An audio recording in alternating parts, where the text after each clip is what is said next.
আমরা আয়াতটির কিছু অংশ নিয়ে আলোচনা করতে পারবো, নিশ্চিতভাবেই সব কিছু না।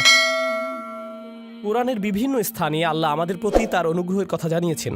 তিনি আমাদের চারপাশে যে সুন্দর সুন্দর জিনিসগুলো সৃষ্টি করেছেন, যা আমাদের সেবা দিয়ে যাচ্ছে বা কল্যাণে আসছে, আর আমাদের উচিত এগুলো নিয়ে ভাবা এবং এগুলোর জন্য আল্লাহর নিকট কৃতজ্ঞ হওয়া। স্পষ্টত এই আয়াতের মূল কথাও আল্লাহর প্রতি কৃতজ্ঞ হওয়া, কারণ আয়াতটি শেষ হয়েছে একথা বলে, অবিনিয়ামাতিল্লাহি হুম ইয়াকফুরুন, যে তারা আল্লাহর অনুগ্রহের প্রতি কৃতজ্ঞ। যদি এখান থেকে একটু পেছনে এসে লক্ষ্য করেন তাহলে বুঝতে পারবেন এই আয়াতে যা কিছু বর্ণিত হয়েছে সব কিছুর জন্য আমার আল্লাহর প্রতি কৃতজ্ঞ হওয়া উচিত। তাহলে স্পাউস, স্বামী এবং স্ত্রী, সন্তান, নাতি নাতনি ছাড়িয়ে আরও যারা আছে, একটু পরে এ নিয়ে কথা বলছি, আমার জীবনের সকল মানুষের জন্যই আমার কৃতজ্ঞ হওয়া উচিত। এটা তো দেখা যাচ্ছে বিশাল একটা চ্যালেঞ্জ, কারণ একটা আপেলের জন্য কৃতজ্ঞ হওয়া খুব সহজ, একটা গাড়ির জন্য কৃতজ্ঞ হওয়া খুব সহজ, কারণ গাড়িটা আপনি যা চান তাই করে। আবার খাবারের জন্য কৃতজ্ঞ হওয়া অনেক সহজ, কারণ এটি আমাদের সাথে সাথে পুষ্টি যোগায়। আপনার চাকরির জন্য কৃতজ্ঞ হওয়া সহজ, কারণ দিন শেষে আপনি বেতন পাচ্ছেন। কাপড়ের জন্য কৃতজ্ঞ হওয়া সহজ, এটি আমাদেরকে ঢেকে রাখে এবং ক্ষতিকর জিনিস থেকে সুরক্ষা দেয়। তো এমন সব জিনিসের জন্য কৃতজ্ঞ হওয়া খুবই সহজ, যেসব জিনিসের সুবিধা আমি তাৎক্ষণিকভাবে প্রত্যক্ষ করি, কিন্তু আমি বুঝতে পারছি না স্বামী, স্ত্রী, সন্তান এদের জন্য কিভাবে কৃতজ্ঞ হব। মানে বিষয়টা বেশ জটিল আকার ধারণ করতে পারে। সিরিয়াসলি, আপনি তাদেরকে দেখেছেন? তারাও আশীর্বাদ। আপনি আমার বাবাকে চেনেন, উনিও কি আশীর্বাদ? আমার বাচ্চাদের কখনো দেখেছেন তারা কিভাবে আমার সাথে কথা বলে জানেন? তারা আমার জন্য অনুগ্রহ, এদের জন্য আমার কৃতজ্ঞ হওয়া উচিত। আমার জন্য আয়াতের অর্থ বলে দেওয়াটা খুব সহজ। এই যে আল্লাহ চান আমরা যেন কৃতজ্ঞ হই আমাদের স্বামী বা স্ত্রীর জন্য, সন্তানদের জন্য, নাতিনাতনিদের জন্য। প্রসঙ্গত এখানে আরো জটিল এবং মজার একটা ব্যাপার আছে। হাফাদাহ নাতিনাতনি অর্থে ব্যবহৃত হয়, প্রকৃতপক্ষে এটি হাফিদের প্রচলিত বহুবচন। হাফিদ একবচন মানে নাতি, বহুবচন আহফাদ এবং হুফাদা, যার অর্থ নাতি নাতনিরা। আর হাফাদাহ সম্পর্কে আত-তাবারি সহ অনেকে বলেন কুল্লু মান ইউইন ওয়া ইয়াখদিম, অর্থাৎ যারাই আপনার কোনো কাজে এসেছে, যাদের সাহায্য পেয়েছেন আপনার বৈবাহিক আত্মীয়তার কারণে, এমন প্রত্যেকে যারা আপনাকে সাহায্য করেছে বা যাদের সাথে আত্মীয়তার বন্ধনে যুক্ত হয়েছেন বিয়ে করার কারণে, তারাই মূলত হাফাদায়ের অন্তর্ভুক্ত। তাই অনেক আগেই মুজাহিদ শ্বশুরবাড়ির আত্মীয়দের হাফাদায়ের অংশ বলেছেন। তাহলে এই যে কোরআনে শ্বশুরবাড়ির আত্মীয়দের নিয়েও আয়াত আছে, কারো মনে যদি জিজ্ঞাসা থাকে এ নিয়ে, ব্যাপারটা আরো জটিল ধারণ করে, কারণ শ্বশুরবাড়ির আত্মীয়দের নিয়েও আমাদের কৃতজ্ঞ হওয়ার কথা। কি সিরিয়াসলি? এই মানুষগুলোর জন্য এত কিছু সহ্য করার পর এদের জন্য কিনা আমাকে কৃতজ্ঞ হওয়া উচিত? এই কারণে যখন আমি বলি আমরা একটি আয়াত পড়তে পারি, অনুবাদ করতে পারি এবং সামনে এগিয়ে যেতে পারি, অথবা থেমে গিয়ে বলতে পারি একটু থামুন, কি এটা আমার ব্যাপারে বলছে? এটা নিশ্চয়ই অন্য কারো সম্পর্কে বলছে। তাদের নিশ্চয়ই এমন সন্তানরা আছে যাদের জন্য তাদের কৃতজ্ঞ হওয়া উচিত, কারণ তাদের বাচ্চারা ভালো। তাদের বাচ্চারা আমারগুলোর মতো নয়। তাদের জীবনসঙ্গী নিশ্চয়ই তাদের অনেক প্রশান্তি দেয়, আমার জীবনসঙ্গী নয়। আমারগুলো কেবল আমাকে দুশ্চিন্তা এবং কষ্ট দেয় আর তর্ক করে। তাদের কাছ থেকে শুধু এটাই পাই। তারা তো আমাকে কৃতজ্ঞ হওয়ার কোনো কারণই দেয় না। ওরা সহজে কৃতজ্ঞ হতে পারে কারণ ওরা আল্লাহর নিয়ামত পেয়েছে, কিন্তু আমার পক্ষে তো এই পরিবারের জন্য কৃতজ্ঞ হওয়া সম্ভব না। আমার জীবনে তো তাদের মতো শান্তি নেই। আল্লাহ এখানে এরকম কোনো ব্যতিক্রম তৈরি করেননি। প্রসঙ্গত তোমাদের যাদের ভালো সন্তান, ভালো নাতি, চমৎকার শ্বশুরবাড়ি এবং অসাধারণ স্ত্রী আছে, তাদের উচিত কৃতজ্ঞ হওয়া। বাকিরা অনলাইনে অভিযোগ করতে পারো আর এই নিয়ে মিম বানাতে পারো। না, এভাবে কোনো পার্থক্য করা হয়নি, এটা সবার জন্য বলা হয়েছে। আমরা যদি ব্যাপারটা নিয়ে আরেকটু গভীরভাবে চিন্তা করি, নবীদের জীবনী অধ্যয়ন করলে আমরা দেখব অনেক নবীদের স্ত্রীরাই তাদেরকে কষ্ট দিয়েছেন, যেমন নূহ আলাইহিস সালাম, লূত আলাইহিস সালাম। কিছু নবীদের সন্তানেরা তাদের কষ্ট দিয়েছেন, যেমন নূহ আলাইহিস সালাম, ইয়াকুব আলাইহিস সালাম, তাদের সন্তানেরা কষ্ট দিয়েছেন। ইব্রাহিম আলাইহিস সালাম আশঙ্কায় ছিলেন যে তার নাতিরা বা ভবিষ্যৎ প্রজন্ম শিরকে লিপ্ত হবে, আর এটাই সত্য হয়েছিল ইব্রাহিম আলাইহিস সালামের বংশধরদের নিকট থেকে। তো এগুলো সবই বাস্তবতা। আল্লাহর চাইতে বাস্তবতা সম্পর্কে বেশি কেউ জানে না, আর সেই রবই এই আয়াতের শেষে আমাদের কৃতজ্ঞতা প্রকাশ করতে বলেছেন। তাই আজকের খুতবায় প্রথমে আমি আপনাদের কাছে ধাঁধার মতো প্রায় ব্যাপারটা বর্ণনা করতে চাচ্ছি, কিভাবে আমরা এর সমাধান করব বা কিভাবে আমরা এর প্রকৃত অর্থ বুঝব। কারণ আল্লাহ আজ্জা ওয়া জাল্লা আমাদের আদেশ করছেন বা তিনি মূলত অভিযোগ করছেন যে আফালা ইয়াতাদাব্বারুনাল কুরআন আম আলা কুলুবিন আকফালুহা, তারা কি কোরআন নিয়ে গভীরভাবে চিন্তা করে না, নাকি তাদের অন্তরে নিজস্ব তালা পড়ে গেছে যে যদি আল্লাহ যা বলেছেন তা নিয়ে চিন্তা করতে অপারগতা জানাই এবং গভীরভাবে না ভাবি, তাহলে সম্ভবত আমার অন্তরে হয়তো এখনো কোনো তালা পড়ে আছে। হয়তো আমি মন দিয়ে বিষয়টা ভাবছি না, নিজের জীবনে এর বাস্তব প্রয়োগ ঘটাচ্ছি না, ফলে এর গভীর অর্থ আমি বুঝতে পারছি না। আমি দোয়া করছি আমরা তার আয়াত নিয়ে গভীরভাবে চিন্তা করার সময় তিনি যেন আমাদের সবার অন্তরের তালা খুলে দেন। এখন আসুন আমরা আবার আয়াতে ফিরে যাই, এর শেষাংশে একটু মনোযোগ দিই। তিনি বলেছেন আফা বিল বাতিলি মিনুন অবিনিয়ামাতিল্লাহি হুম ইয়াকফুরুন, তারা কি মিথ্যায় বিশ্বাস করবে? আশ্চর্যজনক একটা বাক্য, তারা কি মিথ্যায় বিশ্বাস করবে? এমন আয়াতের ক্ষেত্রে আপনি কল্পনা করতেন যদি আয়াতের শুরুটা শিরক বা মিথ্যা প্রভু নিয়ে হতো, এবং বলা হতো যে তারা আল্লাহ ছাড়া অন্য কারো ইবাদত করে, এরপর তারা বাতিলে বিশ্বাস করে। এমন একটি জায়গায় আলোচনাটি যথোপযুক্ত ছিল, কিন্তু আলোচনাটি এরকম নয়। কথাটা এমন ছিল যে তিনি তোমাদের মধ্য থেকে তোমাদেরকে দিয়েছেন স্ত্রী, সন্তান, নাতি নাতনি, শ্বশুরবাড়ি, বড় পরিবার এবং যারা তোমাদের সহযোগিতা করে এসব, এবং তারপর বলা হলো এরপরও কি তারা বাতিলকে বিশ্বাস করবে? সুবহানাল্লাহ। এই কথাটা এখানে কেন? তো আরেকটা ধাঁধা, আমি একটা ধাঁধার উপর আরেকটা ধাঁধা যোগ করছি, তাই না? তারা কি মিথ্যায় বিশ্বাস করবে? এখানে মিথ্যার বিপরীত হলো সত্য, তাই না? আফাবিল বাতিলি ইউমিনুন অবিল হাক্কি হুম ইয়াকফুরুন। তারা কি মিথ্যায় বিশ্বাস করবে আর সত্যকে অস্বীকার করবে? কারণ মিথ্যার বিপরীত হলো সত্য। কিন্তু আল্লাহ সত্য শব্দটি বলেননি, বরং তিনি বলছেন আল্লাহর অনুগ্রহ। তিনি আল্লাহর অনুগ্রহ বলছেন এর পরিবর্তে। আর যদি আপনি আল্লাহর অনুগ্রহ শব্দটির বিপরীত শব্দ নেন, নাকবা, তখন এর অর্থ দাঁড়াবে তারা কি কাঠিন্যতা বিশ্বাস করবে? তারা কি এমন জিনিসের উপর ঈমান আনবে যা তাদেরকে কষ্ট দেয়, মাসায়েব? আর তারা কি আল্লাহর অনুগ্রহ অস্বীকার করবে? হয় আপনি সত্যের বিপরীতে মিথ্যা বলবেন, না হয় অনুগ্রহের বিপরীতে কষ্ট। অথচ আল্লাহ কিন্তু এভাবে বলেননি, তিনি এগুলোকে একত্রিত করেছেন। আর আয়াতের মূল অর্থ বোঝার জন্য আমরা এখান থেকেই শুরু করব। সচরাচর ভাষা ব্যবহারে আমরা কোনো শব্দের সরাসরি বিপরীত শব্দ ব্যবহার করি। দিন রাত, ভালো মন্দ, এগুলো সরাসরি বিপরীত। কিন্তু কোরআনে আল্লাহ মাঝে মাঝে একটু জটিল বিপরীত ব্যবহার করেন। তিনি এভাবে বলেন না যে এর বিপরীত বি। তিনি বিপরীত বোঝাতে এমন ভিন্ন আঙ্গিকে আমাদের চিন্তা করান যা একমাত্র তিনিই পারেন। এখানে আল্লাহ আপনাকে আমাকে শেখাচ্ছেন যে এ আয়াতে মিথ্যার বিপরীত হলো আল্লাহর অনুগ্রহ, সত্য নয়। আর আল্লাহর অনুগ্রহ মূলত সত্যের বিকল্প হিসাবে ব্যবহৃত হয়। এই ধারণাটি খুবই শক্তিশালী। সত্যের আরবি হলো হক, আবার হক এর অর্থ উদ্দেশ্যপূর্ণ। তাই হক অর্থ কেবল সত্য নয়, উদ্দেশ্যপূর্ণও হয়। যেমন আল্লাহ বলেন খালাকাস সামাওয়াতি ওয়াল আরদা বিল হক। তিনি বিশেষ উদ্দেশ্যে আকাশসমূহ এবং পৃথিবী সৃষ্টি করেছেন। এখানে উদ্দেশ্য বোঝাতে কোন শব্দটি এসেছে? সত্য, হক। সুতরাং হক শব্দের দুইটি দিক আছে। তো আসুন এই আয়াতটি এই দৃষ্টিকোণ থেকে চিন্তা করি।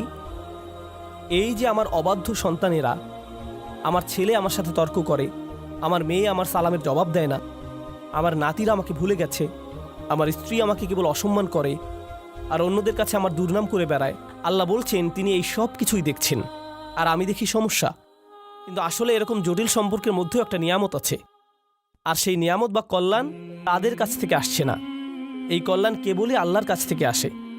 তাদের কাছ থেকে শুধু কষ্ট আসে, কিন্তু সেই কষ্টের পেছনে যে প্রজ্ঞা, যে কল্যাণ আছে, তা শুধুমাত্র আল্লাহর পক্ষ থেকেই আসে। তাই আল্লাহ বলেননি অবিনিয়ামাতি হুম ইয়াকফুরুন, তিনি বলেছেন অবিনিয়ামাতিল্লাহি হুম ইয়াকফুরুন। তিনি নিয়ামাকে তার নিজের সাথে সম্পৃক্ত করেছেন। তিনি নিয়ামতকে যুক্ত করেননি তাদের সাথে, করেছেন নিজের সাথে। তাই আমরা এখন গভীরভাবে চিন্তা শুরু করা উচিত। পরিবারের ভেতর যত ঝামেলাপূর্ণ কথাবার্তা হয়, যত ঝামেলাপূর্ণ পরিস্থিতি আমাকে মোকাবেলা করতে হয়, সবগুলো নিয়ে। তাই আমরা একটু পেছনে সরে এসে আমাদের দৃষ্টিভঙ্গি বদলাবো নিজেদের পরিবার নিয়ে। কারণ এই আয়াতটি আমাদের বৃহত্তর পরিবার সম্পর্কেই।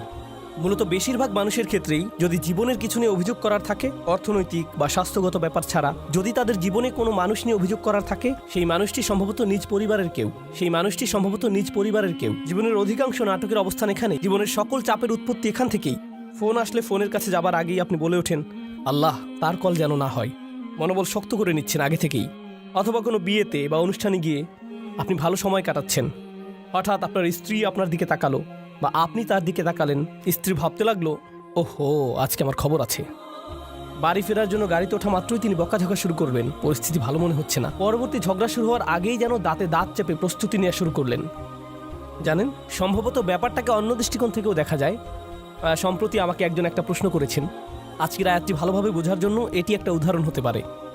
মা আর মেয়ের মধ্যে ফোনে কথা হচ্ছে। মা বলছে, জানো তোমার অমুক কাজিন, আমরা তার নাম দিলাম কাজিন এ, তোমার কাজিন এ সবসময় কাজিন বি সম্পর্কে বাজে কথা বলে। তার সমস্যাটা কি? কেন সে সারাক্ষণ কাজিন বি সম্পর্কে মন্দ কথা বলে? মেয়ে বলল, এটা নিয়ে চিন্তা করো না মা, সে তার ভালো ভালো আমলগুলো তাকে দিয়ে দিচ্ছে।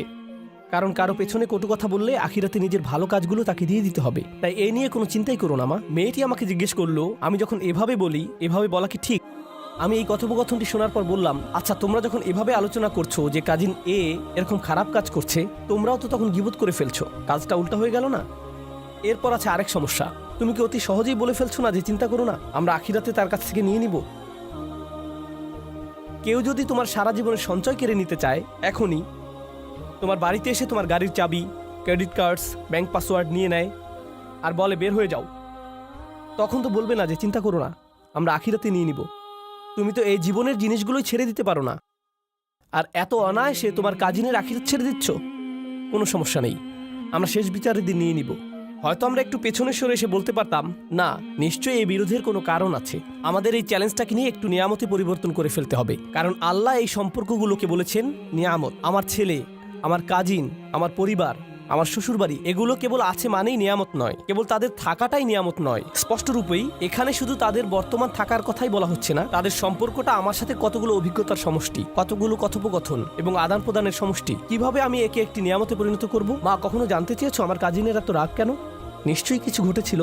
কখন ঘটেছে? ও, তোমার মনে আছে ওই বিয়ের কথা, যেখানে অমুক অমুক ব্যাপারগুলো ঘটেছিল? ও, তখন থেকেই সমস্যা শুরু। আমরা হয়তো তাদের দুজনকে নিয়ে একসাথে বসতে পারি এবং সমস্যাটার একটা সমাধান করতে পারি। আমরা হয়তো সমস্যাটার সমাপ্তিতে সাহায্য করতে পারি, এটাকে আরো বড় করার পরিবর্তে। এই নিয়ে পেছনে কথা না বলে, অভিযোগ না করে আমরা হয়তো সমাধানের একটা অংশ হতে পারি, যেন পরিবারটি আত্মীয়তার সম্পর্কের মাঝে যে নিয়ামত লুকিয়ে আছে তার অভিজ্ঞতা লাভ করতে পারে। আপনার পরিবারে যে মানুষগুলোর আগমন ঘটে, আমার পরিবারে যে মানুষগুলোর আগমন ঘটে, ভালো হোক বা মন্দ, আল্লাহ একটা উদ্দেশ্যকে সামনে রেখেই তাদেরকে আমাদের জীবনে পাঠিয়েছেন। তার সব কাজেই উদ্দেশ্য থাকে। মাঝে মাঝে আপনি আপনার ভাইকে দেখে ভাবেন, তুমি কিভাবে আমার ভাই? কখনো কখনো কিছু মানুষ তাদের বাবা মাকে দেখে ভাবে, সিরিয়াসলি তোমরা আমার বাবা মা? তোমাদের সাথে আমার তো কোনো মিলই নেই, কিভাবে তোমরা আমার মা বাবা? আপনি অবাক হয়ে ভাবেন, আমরা যদি একই পরিবারে না হতাম, আমার মনে হয় না তোমাদের সাথে আমি কিছু করতাম বা করার ইচ্ছা করতাম। কিন্তু আল্লাহ মানুষকে বিশেষ উদ্দেশ্যে একত্রিত করেন। তিনি ভালো করেই জানেন কাকে কার পরিবারে রাখতে হবে এবং কাকে কার সাথে জেনেটিক্যালি সংযুক্ত করতে হবে। এমনকি তিনি আপনার শ্বশুরবাড়ির ব্যাপারেও প্ল্যান করে রেখেছেন। ইন্না লিল্লাহি ওয়া ইন্না ইলাইহি রাজিউন। এর জন্যও তিনিই পরিকল্পনা করে থাকেন। এখন সব কিছুকে একটা বড় পরীক্ষা মনে হতে পারে, কিন্তু আমি যদি নির্দিষ্ট একটি দৃষ্টিকোণ থেকে আয়াতটি নিয়ে চিন্তা করি, আমাকে এখানে আশীর্বাদ খুঁজে পেতে হবে। আমি এখানে আশীর্বাদ খুঁজে পাবো না যদি আমি সবকিছুকে উদ্দেশ্যপূর্ণ দৃষ্টিতে না দেখি। সম্ভবত এই ঝগড়ার পেছনের উদ্দেশ্য আমাকে খুঁজে বের করতে হবে এবং সঠিক কাজটি করতে হবে, সঠিক কথাগুলো বলতে হবে, যেন এই বিরোধের নিষ্পত্তি হয়। আল্লাহ এমন মানুষদের নিয়ে কথা বলেছেন যারা সত্যিই তাকে বিশ্বাস করে। তিনি তাদের সম্পর্কেও বলেন যারা বিপরীতে ফাসাদ তৈরি করে। তিনি বলেন, তারা ছিন্ন করে ফেলে আল্লাহ যা অবিচ্ছিন্ন রাখার নির্দেশ দিয়েছেন। পারিবারিক বন্ধনগুলো অটুট রাখা সত্যিই কঠিন। স্বামী স্ত্রীর সম্পর্ক মজবুত রাখা কঠিন। সন্তান সন্ততিদের মাঝে বন্ধন বজায় রাখা কঠিন। ভাই বোনদের মাঝে রাগারাগি তীব্র আকার ধারণ করতে পারে। পিতামাতা এবং সন্তানদের মাঝেও রাগারাগি তীব্র আকার ধারণ করতে পারে। আপনার নিজের পরিবার এবং শ্বশুরবাড়ির মাঝে মতবিরোধ প্রচন্ড খারাপ হয়ে পড়তে পারে। ওইগুলো ছোটখাটো মতবিরোধ নয়, কিন্তু এই সকল মতবিরোধের প্রতি আমি যদি উদ্দেশ্যপূর্ণ দৃষ্টিতে তাকাই, জানেন আমি কি করব? আমি কোনো না কোনো ভাবে এটাকে আশীর্বাদে পরিণত করব। আমি এই ঝগড়া সমাধানের একটা উপায় খুঁজে বের করব। আমি এই নিয়ে আলোচনা চালিয়ে যাওয়ার একটা উপায় খুঁজে বের করব। আল্লাহ আমাদের নবীদেরকে এমন সব কঠিন পরিস্থিতিতে ফেলেন, কিন্তু তবুও তারা এতে আল্লাহর নিয়ামত খুঁজে পান, কারণ তারা সব কিছুর দিকে উদ্দেশ্যপূর্ণ দৃষ্টিতে তাকান। তো এটাই আমাদের প্রথম শিক্ষা, আফাবি নিয়ামাতিল্লাহি অবিনিয়ামাতিল্লাহি হুম ইয়াকফুরুন থেকে। এই আয়াতের আরেকটা দিক আমি নিজেকে এবং আপনাদেরকে স্মরণ করিয়ে দিতে চাই। সেটা হচ্ছে আল্লাহ বলছেন, আল্লাহু জাআলা লাকুম মিন আনফুসিকুম আজওয়াজা। খুবই ভারী কিছু কথা। আল্লাহ কেবল বলেননি যে তিনি তোমাদের জন্য স্ত্রী দিয়েছেন, এটা অনেক সহজ হতো। আল্লাহু জাআলা লাকুম আজওয়াজা, আল্লাহ তোমাদের স্ত্রী দিয়েছেন, যথেষ্ট ছিল। কিন্তু না, আল্লাহু জাআলা লাকুম মিন আনফুসিকুম আজওয়াজান, আল্লাহ তোমাদের মধ্য থেকেই তোমাদের জন্য দিয়েছেন স্ত্রী, তোমাদের মধ্য থেকেই। এটা নিয়ে গভীরভাবে ভাবতে গিয়ে মুফাসসিরগণ চমৎকার কিছু কথা বলেছেন। এই আয়াতে তোমরা কারা? আপনি, আমি, আমরা মানুষ। আরবিতে মানুষকে ইনসান বলা হয়, যা উনস এবং ইস্তিনাসের সাথে সম্পর্কিত। মানে এটি মমতা, আন্তরিকতা, ভালোবাসা আর সৌজন্যতার সাথে সম্পৃক্ত। এই অনুভূতিগুলো একজন মানুষের অন্তরে প্রদান করা হয়েছে। অন্যের অনুভূতির প্রতি শ্রদ্ধাশীল হওয়া, যেমন আল্লাহ তাআলা বলছেন কারো অনুমতি ছাড়া তার ঘরে প্রবেশ না করতে। আপনার বন্ধুর বাসায় গিয়ে সোজাসুজি ভিতরে চলে যেতে পারবেন না, তাই না? হাত্তা তাস্তানিসু, যতক্ষণ না অনুভব করেন যে আপনাকে আশা করা হচ্ছে। তো রাত ৩টার সময় বন্ধুর বাসায় এটা ভেবে যাওয়া উচিত নয় যে আমি এখন গেলেও সে কিছু মনে করবে না, আমি জাস্ট হেঁটে ঢুকে যাব। না, এভাবে সোজা ঢুকে যেতে পারবেন না। আর অস্বস্তিকর সময় যাওয়া উচিত না। আপনার অন্তত এই বুঝটা থাকা দরকার যে কখন যাওয়াটা উত্তম হবে। ইনসান অর্থাৎ মানুষ শব্দটি সরাসরি যত্ন, সৌজন্যতা এগুলোর সাথে সম্পৃক্ত।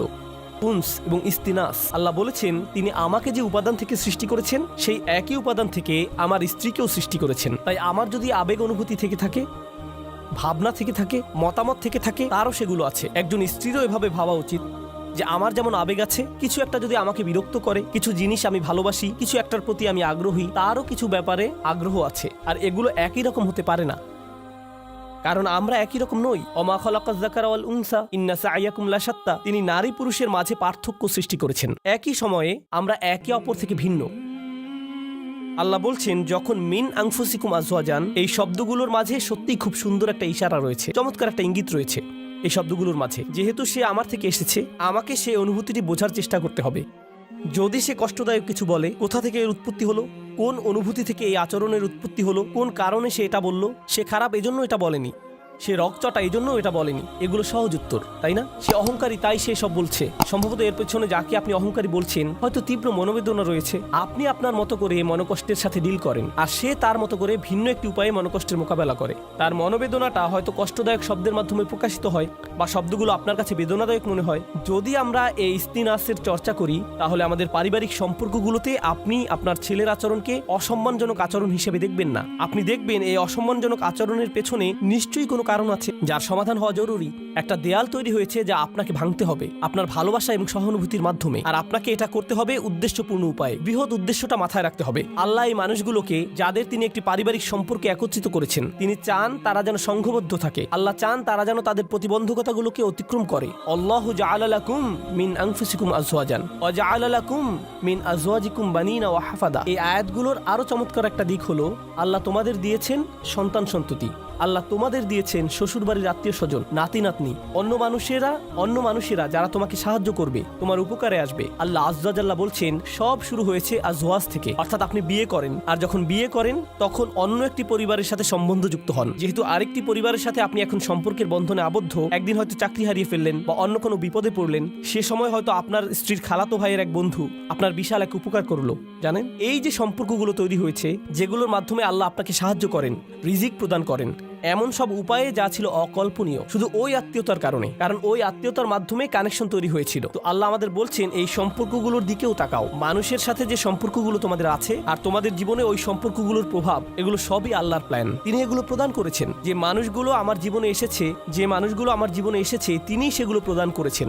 এর মানে এটা নয় যে সবাই সবসময় কাজে আসবে, এর মানে এটা নয় যে সবাই খুবই ভালো, কিন্তু এর মানে এটা যে আমাদেরকে সবকিছুর দিকে উদ্দেশ্যপূর্ণ দৃষ্টিতে তাকাতে হবে। এই উদ্দেশ্যটা সবার আগে মাথায় রাখতে হবে। এখন খুতবার শেষ অংশে আমি এই ধাঁধাটার কথা বলবো, যা পুরোপুরি এখনো সমাধান করিনি।